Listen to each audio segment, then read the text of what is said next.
these are examples of conditionals in MATLAB.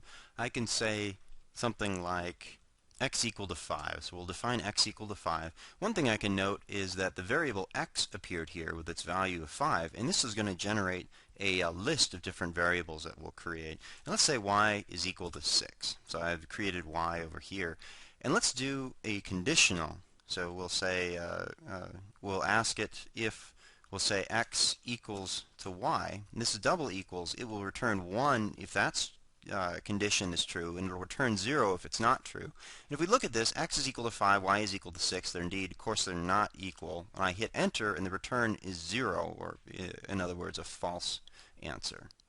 I can set y also equal to 5, so I've changed y, x, and y are both equal to 5. And I'm going to push the up arrow, and this will allow me to cycle through my command history.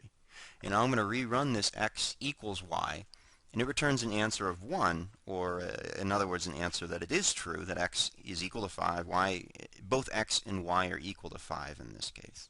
Another thing I can do is say if x is equal to 4, what I'm going to ask it to do is display, I'll use a command called fprintf, and I'm going to ask it to print, let's say, mouse. The word mouse will come out. And then I'll say else fprintf cat. And when I hit enter, I'll end this if statement.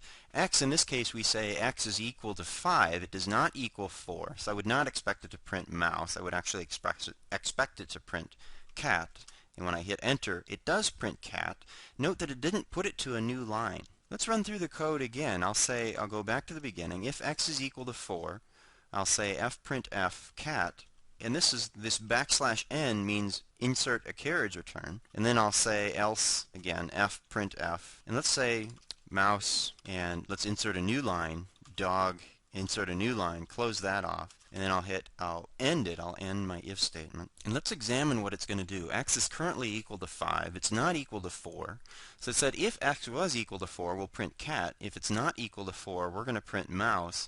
Put a new line, put the word dog on a new line, and then hit another new line. So I'll hit enter, and I do expect it to say, and indeed it does, it reports mouse and dog. Note that I've done all of this programming in the command window. I haven't saved anything yet.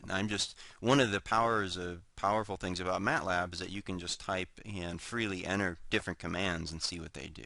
So let's get it into an environment where we can actually write some scripts and we can save them. So I'm going to click, I went home, new script, and I've opened a window where I can actually edit the code. I've entered a little bit of the code, and it says if x is equal to 4, we're going to print cat. If it's not equal to 4, we'll print mouse and dog on separate lines. So I'll hit enter again, and I'm going to end this else statement.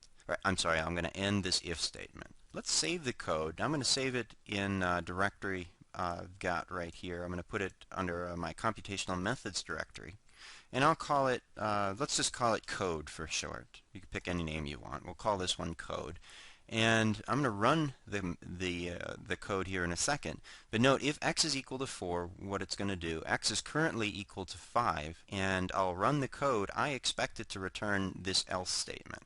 And when I run it, what I see in the command window, it typed in the word code for me, which is the file name, and then it reported the output of code, which was mouse and dog on a new line. Alternatively, I could just type code in here, or I could type code.m. .m files are those. Oh, I'm sorry, I can't do that. I can type just code, and it reports the output of it. So to clean this up, I'm going to hit CLC for clear console. I'm going to type clear all, and what I'm going to do is clear all of my variable names. But before I do that, if I type x and y, I can see what their values are. X and y are equal to 5.